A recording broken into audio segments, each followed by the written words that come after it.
My dear friends, my dear God's, my dear masters, ಎಲ್ಲರಿಗೆ ಆತ್ಮಪೂರ್ವಕ ನಮಸ್ಕಾರಗಳು.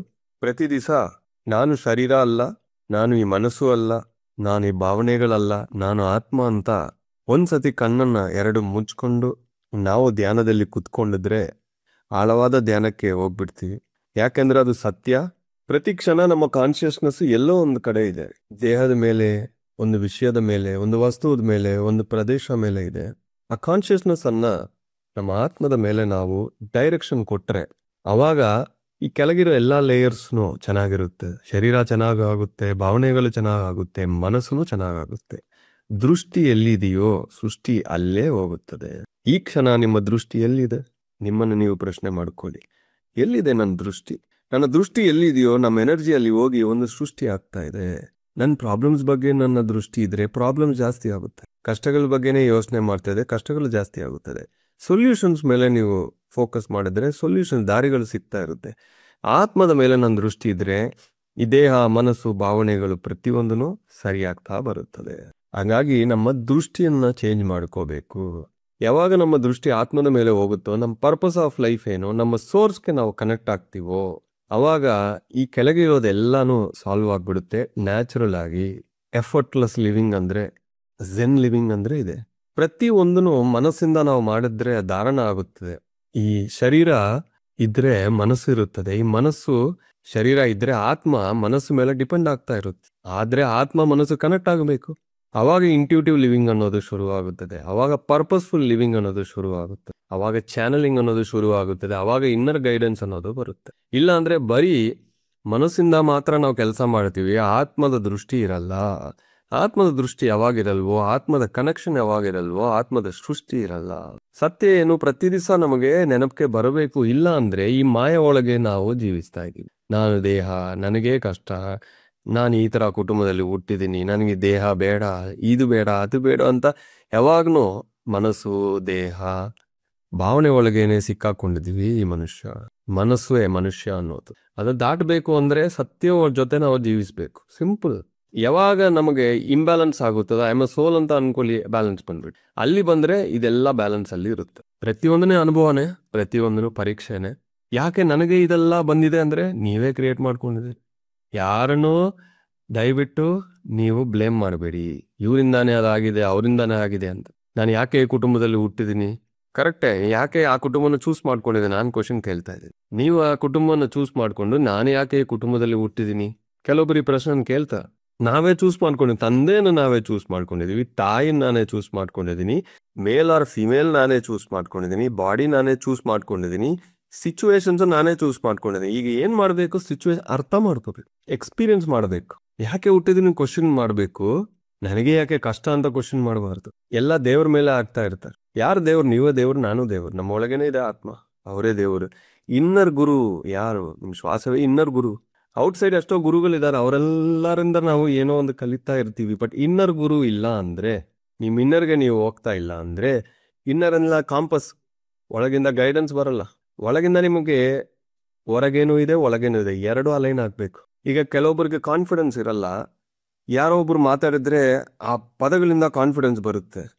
Okay, ನಾನು ಏನೋ ಮಾಡ್ತೀನಿ ಅಂತ ಸ್ವಲ್ಪ ದಿವಸ ಆದ್ಮೇಲೆ ಹೋಗ್ಬಿಡುತ್ತೆ. ಯಾಕಂದ್ರೆ ಔಟರಿಂದ ಏನೇ ಬಂದ್ರೂ ಟೆಂಪರರಿ, ಇನ್ನರಿಂದ ಏನೇ ಬಂದ್ರೂ ಪರ್ಮನೆಂಟ್. ಸೊ ನಾವು ಇನ್ನರಕ್ಕೆ ಔಟರ್ದು ಅಲೈನ್ ಆಗ್ಬೇಕು. ಎರಡು ಪರ್ಫೆಕ್ಟ್ ಆಗಿ ಅಲೈನ್ ಆಗ್ಬೇಕು. ಸೊ ಇನ್ನರನ್ನ ನಾವು ಸ್ಟ್ರಾಂಗ್ ಮಾಡ್ಕೋಬೇಕು. ಬರೀ ಔಟ್ಸೈಡ್ ಇಂದಾನೇ ನಮಗೆ ಸಪೋರ್ಟ್, ಔಟ್ಸೈಡೇ ನಾವು ನೋಡ್ತಾ ಇರ್ತೀವಿ. ಮೊನ್ನೆ ಒಂದು ಮೂವಿ ನೋಡ್ತಾ ಇದ್ದೆ. ಆ ಮೂವಿಯಲ್ಲಿ ಅವನಿಗೆ ಒಂದು ಕಳ್ಳ ತುಂಬಾ ದೊಡ್ಡ ಸ್ಕ್ಯಾಮ್ ಏನೋ ಮಾಡ್ತಾ ಇದ್ದಾನು. ಆ ಸ್ಕ್ಯಾಮ್ ಸಕ್ಸಸ್ ಆಗಿದ್ರೆ ನಿಮಗೆ ಕಿರೀಟ ಹಾಕಿ ಕೊಡ್ತೀನಿ ಅಂತ ವೆಂಕಟೇಶ್ವರ ಸ್ವಾಮಿಗೆ ಒಂದು ಪ್ರಾರ್ಥನೆ ಮಾಡ್ತಾ ಇದ್ದ. ನಗು ಬರ್ತಾ ಇದೆ ನನಗೆ, ನಗ್ತಾ ನಾನು ನೋಡ್ತಾ ಇದ್ದೀನಿ. ಅಂದ್ರೆ ಯಾವ್ದಕ್ ಬೇಕಂದ್ರೂ ಯಾವ್ದು ನಾವು ಸಮರ್ಪಣೆ ಮಾಡ್ತಾ ಇದ್ವಿ, ಏನು ಕೇಳ್ತಾ ಇದ್ವಿ ಅನ್ನೋದಕ್ಕೆ ಮೀನಿಂಗ್ ಹೋಗಿದೆ. ಔಟ್ಸೈಡ್ ನೋಡ್ತಾ ನಮ್ಮ ಸಪೋರ್ಟ್ ಸಿಸ್ಟಮ್ ಇಲ್ಲ, ಇನ್ಸೈಡ್ ಇಂದ ಸಪೋರ್ಟ್ ಸಿಸ್ಟಮ್. ನೀವು ಇನ್ನರ್ಗೆ ಅಲೈನ್ ಆಗ್ಬೇಕು. ಬೆಳಗ್ಗೆ ಎದ್ದಿನ ತಕ್ಷಣ ನ್ಯೂಸ್ ನೋಡಿದ್ರೆ ಈ ದೇಶ ಆ ದೇಶ ಮೇಲೆ ಬಾಂಬಿಂಗು, ಆ ದೇಶ ಈ ದೇಶ ಮೇಲೆ ವಾರು, World War III ಬರುತ್ತೋ, ತುಂಬಾ ಪ್ರೆಡಿಕ್ಷನ್ಸ್ ಇದೆ. ಬಾಬಾ ವೆಂಗ, ಆಮೇಲೆ ನಾಸ್ಟ್ರಾಡಾಮಸ್, ತುಂಬಾ ಪ್ರೆಡಿಕ್ಷನ್ಸ್ ಇದೆ, ಇದಾಗುತ್ತೆ ಅದಾಗುತ್ತೆ ಅಂತ. ಈಗ ಜುಲೈಯಲ್ಲಿ ತುಂಬಾ ಅರ್ಥಕ್ವೇಕ್ಸ್, ಸುನಾಮಿ ಬರ್ತಾ ಇದೆ ಅಂತ ಪ್ರೆಡಿಕ್ಷನ್ಸ್ ಇದೆ. ಆ ನ್ಯೂಸನ್ನ ಕೇಳ್ಕೊಂಡು ಕುತ್ಕೊಂಡು ನಾವು ನೋಡ್ತಾ ಇರ್ತೀವ, ಅದಕ್ಕೆ ಪರಿಹಾರ ಮಾಡ್ತೀವಿ. ಆ ಪರಿಹಾರಕ್ಕೆ ಯಜ್ಞಗಳು ಮಾಡ್ತಾ ಇದೀವಿ. ಪ್ರಪಂಚ ಶಾಂತಿ ಬೇಕು ಅಂತ ನಾವು ಕೋರ್ತಾ ಇದೀವಿ, ಬಟ್ ಆ ಶಾಂತಿ ಬರಬೇಕು ಅಂದ್ರೆ ಯಜ್ಞಗಳು ಮಾಡಲೇಬೇಕು. ಯಜ್ಞಗಳು ಮಾಡಿದ್ರೆ ಈ ಒಂದು ಪ್ರಕಂಪನೆಗಳು ಶಕ್ತಿ ಆ ಒಂದು ವರ್ಲ್ಡ್ ಲೀಡರ್ಸ್ ಮೈಂಡ್ ಅನ್ನ ಚೇಂಜ್ ಮಾಡುತ್ತದೆ. ಬೇಡ, ಶಾಂತಿ ಬೇಕು ಅಂತ ಒಂದು ಕಾರ್ಯಕ್ರಮಕ್ಕೆ ನಾವು ಸಾವಿರ ಜನ ನಾವು ಯಜ್ಞ ಮಾಡ್ತಾ ಇದೀವಿ. ನಾಳೆ ಪ್ರಪಂಚ ಇಲ್ಲಾಂದ್ರೆ ನಾವೆಲ್ಲ ಏನ್ ಮಾಡ್ತೀವಿ? ನಮ್ಮ ಮಕ್ಕಳು ನೆಕ್ಸ್ಟ್ ಜನರೇಷನ್ಸ್ ಏನ್ ಮಾಡ್ತಾರೆ? ಬರೀ ನಾನು ನಂದು ಅಂತ ಇರ್ಲಿ, ಪರವಾಗಿಲ್ಲ. ಆ ಬೆನಿಫಿಟ್ಸ್ ಎಲ್ಲ ಬರ್ತಾ ಇದೆ ಆಲ್ರೆಡಿ ಧ್ಯಾನದಿಂದ. ಪ್ರಪಂಚಕ್ಕೆ ನಾವು ಏನಾದೊಂದು ಮಾಡಬೇಕು. ಇದು ಸೋಷಿಯಲ್ ರೆಸ್ಪಾನ್ಸಿಬಿಲಿಟಿ, ಸ್ಪಿರಿಚುವಲ್ ರೆಸ್ಪಾನ್ಸಿಬಿಲಿಟಿ ಅಂತಾವ್ ಇದನ್ನ. ನಾವೆಷ್ಟೋ ಪಡಿತಾ ಇದೀವಿ, ಉಚಿತವಾದ ಧ್ಯಾನವನ್ನ ಮಾಡಿ ಎಷ್ಟೋ ಪಡಿತಾ ಇದೀವಿ. ಇನ್ ರಿಟರ್ನ್ ನಾವು ಸಮಾಜಕ್ಕೆ ಏನ್ ಕೊಡ್ತಾ ಇದೀವಿ? 4 ಜನಕ್ಕೆ ಧ್ಯಾನ ಹೇಳ್ಕೊಡ್ತಾ ಇದೀವಿ, ಶಾಕಾರ ರ್ಯಾಲೀಸ್ ಮಾಡ್ತಾ ಇದೀವಿ, ಪಿರಮಿಡ್ಸ್ ಕಟ್ತಾ ಇದೀವಿ. ಜೊತೆಗೆ ಈ ಯಜ್ಞಗಳನ್ನು ಪಾರ್ಟಿಸಿಪೇಟ್ ನೀವು ಮಾಡಿ, ಅಲ್ಲಿ ಆ ಒಂದು ಸಾಮೂಹಿಕ ಧ್ಯಾನದಿಂದಾನೇ ನಾಳೆ ಫ್ಯೂಚರ್ ವಿಷನ್ಸ್ ನಾನು ಕೆಲವೊಂದು ನೋಡಿದ್ದೀನಿ. ಅದನ್ನ ನೀವು ನೋಡಿದ್ರೆ ನೀವು ನಿದ್ರೇನೂ ಬರಲ್ಲ. ಅಷ್ಟೊಂದಿದೆ, ಭಯಂಕರವಾಗಿದೆ. ಸ್ವಚ್ಛವಾದ ನೀರು ಸಿಗುತ್ತಾ ಅಂತ ಗೊತ್ತಿಲ್ಲ. ಅಷ್ಟೊಂದು ಪರಿಸ್ಥಿತಿಗಳು ಬರಬಾರದು ಅಂದ್ರೆ ನಾವು ಮಾಡೋ ಈ ಧ್ಯಾನ ಶಕ್ತಿಯಿಂದಾನೇ ಪಾಸಿಬಲ್ ಆಗುತ್ತದೆ. ಬೇರೆ ಯಾವುದು ಪಾಸಿಬಲ್ ಆಗಲ್ಲ. ಯಾಕೆಂದ್ರೆ ಮೈಂಡ್ ಸೆಟ್ಸ್ ಚೇಂಜ್ ಆಗ್ಬೇಕು ಎಲ್ಲರಿಗೆ. ಹಂಗಾಗಿ ಪಿರಮಿಡ್ ಅಂದ್ರೇನೆ ಅದು ಮೈಂಡ್ ಅನ್ನ ಚೇಂಜ್ ಮಾಡುತ್ತದೆ. ಧ್ಯಾನ ಒಂದೇ ಸೊಲ್ಯೂಷನ್, ಬೇರೆ ಸೊಲ್ಯೂಷನ್ ಇಲ್ಲ ಪ್ರಪಂಚಕ್ಕೆ. ನಾವು ಅದು ಕೊಡ್ಲೇಬೇಕೀಗ. ಈಗ ಧ್ಯಾನ ಮಾಡೋರ ಸಂಖ್ಯೆ ಜಾಸ್ತಿ ಆಗ್ತಾ ಇದೆ. ಯಾಕೆ? ಪ್ರಪಂಚದಲ್ಲಿ ಪ್ರಾಬ್ಲಮ್ ಜಾಸ್ತಿ ಆಗ್ತಾ ಇದೆ. ಎಲ್ಲಿ ಹೋಗಿದ್ರು ಸೊಲ್ಯೂಷನ್ ಸಿಗ್ತಾ ಇಲ್ಲ. ಮೊನ್ನೆ ಒಬ್ಬ ಸೀನಿಯರ್ ಡಾಕ್ಟರ್ ಮೀಟ್ ಮಾಡಿದ್ರೆ ಅವರೇ ಹೇಳಿದ್ರು, ನೀವೆಲ್ಲ ಒಳ್ಳೆ ವಿಷಯ ಮಾಡ್ತಾ ಇದೀರಿ, ಎಲ್ಲರಿಗೂ ಧ್ಯಾನ ಹೇಳ್ಕೊಡಿ, ನಿಮ್ಮಂಥವ್ರಿಗೆ ಬೇಕು, ತುಂಬಾ ಮಾಸ್ಟರ್ಸ್ ಬೇಕು ಅಂತ.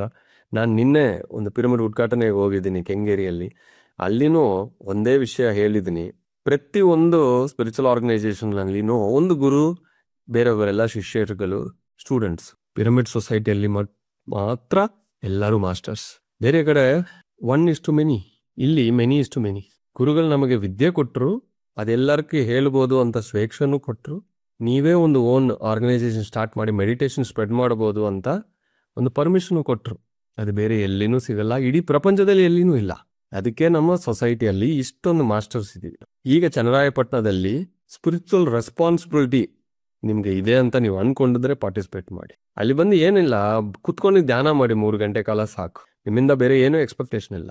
ನಮ್ಮ ಪಾರ್ಟಿಸಿಪೇಷನ್ ಇರಬೇಕಲ್ಲಿ. ಆ ಸಾಮೂಹಿಕ ಧ್ಯಾನದಿಂದಾನೇ ಪ್ರಪಂಚದಲ್ಲಿ ಚೇಂಜಸ್ ಬರೋಗೆ ನಮ್ಮ ಪ್ರಯತ್ನ ನಾವು ಮಾಡಲೇಬೇಕು. ಏನೋ ನಾನು ಮೈಂಡಲ್ಲಿ ಯೋಚನೆ ಮಾಡಿ ಇಲ್ಲಿ ಮಾಡ್ಬೇಕು ಅಲ್ಲಿ ಮಾಡ್ಬೇಕಂತ ನಾನು ಯಾವಾಗ್ಲೂ ಮಾಡಲ್ಲ. ಮೆಸೇಜ್ ಬಂದ್ರೆ ಮಾತ್ರ ಮಾಡ್ತೀನಿ. ಎಲ್ಲಿ ಅವಶ್ಯಕತೆ ಇದೆಯೋ ನನ್ನ ಮೂಲಕ ಏನಾಗಬೇಕೋ ಅದಕ್ಕೆ ಮಾತ್ರ ನಾನು ಎನರ್ಜಿ ಕೊಡ್ತಾ ಇರ್ತೀನಿ. There is no doubt about my experience. ಯಾವಾಗ್ನೂ ಪರ್ಫೆಕ್ಟ್ ಥರ್ಡ್ಯಿಂದಾನೆ ನನಗೆ ಎಕ್ಸ್ಪೀರಿಯನ್ಸಸ್ ಬರ್ತಾ ಇರ್ತದೆ. ಇದು ಒಂದು 4-5 ಜನ ನನ್ ಕನ್ಫರ್ಮೇಶನ್ ಕೊಟ್ಟರು ಅಲ್ಲಿ ನಡಿಬೇಕು ಅಂತ ಯತ್ನ. ಇಲ್ಲ ಅಂದ್ರೆ ನಾಳೆ ಭೂಮಿ ತಾಯಿ ಶಾಂತಿ ಆಗಲ್ಲ. ದಯವಿಟ್ಟು ಎಲ್ಲರೂ ಪಾರ್ಟಿಸಿಪೇಟ್ ಮಾಡಿ. ಅಲ್ಲಿ ನಮಗೆ ಈ ಸತಿ ಅಲ್ಲಿ ಚೌಲ್ಟ್ರಿನೂ ಫ್ರೀ ಆಗಿ ಸಿಗ್ತಾ ಇದೆ, ತುಂಬಾ ಪ್ರಚಾರನೂ ನಮಗೆ ಫ್ರೀ ಆಗಿ ಸಿಗ್ತಾ ಇದೆ. ಅನ್ನದಾನಕ್ಕೋಸ್ಕರ ನಿಮಗೆ ಎಷ್ಟಾಗುತ್ತೋ ಅಷ್ಟನ್ನ ಸಪೋರ್ಟ್ ಮಾಡಿ. ಯಾವ ಫೋರ್ಸು ಇಲ್ಲ. ಯಾಕಂದ್ರೆ ಒಂದು ಒಳ್ಳೆಯ ವಿಷಯ ನಾವು ಮಾಡ್ತಾ ಇದೀವಿ ಅಂದ್ರೆ 4 ಜನ 4 ಮಾತಾಡ್ತಾರು, ಪರವಾಗಿಲ್ಲ. 3 ವಿಷಯ ಹೇಳಿದ್ರು ಪತ್ರಿಜಿ. ನೀವು ಧ್ಯಾನ ಪ್ರಚಾರ ಮಾಡ್ತಾ ಹೋಗಿದ್ರೆ 3 ವಿಷಯ ಖಂಡಿತವಾಗಿ ಬರುತ್ತದೆ. ಒಂದು ಕಷ್ಟಗಳು, 2ನೇದು ನಷ್ಟಗಳು, 3ನೇದು ಅವಮಾನಗಳು. ಈ 3ನ್ನು ಸಹಿಸುವ ಶಕ್ತಿ ನನ್ನ ಹತ್ರ ಇದೆ. ಯಾರು ಏನೇ ಮಾತಾಡಿದ್ರು ನಾನೇನ್ ಮಾಡ್ತಾ ಇದ್ದೀನಿ ಅನ್ನೋದು ಥರ್ಡ್ ಇದ್ರೆ ಅವ್ರಿಗೆ ಅರ್ಥ ಆಗುತ್ತದೆ. ಸ್ಪಿರಿಚುವಲ್ ಪೀಪಲ್ಗೆ ಅರ್ಥ ಆಗುತ್ತದೆ. ಮಾತಾಡೋರು ಮಾತಾಡ್ಲಿ, ಪರವಾಗಿಲ್ಲ. ಬಟ್ ಯಜ್ಞಗಳು ಆಗ್ಬೇಕು ಇಡೀ ಕರ್ನಾಟಕ. ಇನ್ನು ನಾನು ಹೇಳ್ತೀನಿ, ಈ ಭೂಮಂಡಲಕ್ಕೆ 5 ವರ್ಷ ಟೈಮ್ ಇದೆ ಅಷ್ಟೇ. ಈ 5 ವರ್ಷ ಒಳಗೆ ನಾವು ಎಷ್ಟು ಪ್ರಚಾರ ಮಾಡ್ತೀವೋ ಅಷ್ಟನ್ನು ಮಾಡಿದ್ರೆ ಮಾತ್ರ ಅಷ್ಟೊಂದು ಸೋಲ್ಸ್ ನಾವು ಎನ್ಲೈಟ್ ಮಾಡೋಕೆ ಸಾಧ್ಯ ಆಗುತ್ತದೆ. ಆಮೇಲೆ ಏನಾಗುತ್ತೋ ಅನ್ನೋ ಪ್ರೆಡಿಕ್ಷನ್ಸ್ ಯಾರಿಗೂ ಗೊತ್ತಿಲ್ಲ. ಈ 5 ವರ್ಷ ನಿಮ್ಮ ಜೀವನ ನೋಡ್ಕೊಳ್ಳಿ, ನಿಮ್ಮ ಸಂಸಾರ ನೋಡ್ಕೊಳ್ಳಿ, ವ್ಯಾಪಾರ ನೋಡ್ಕೊಳ್ಳಿ.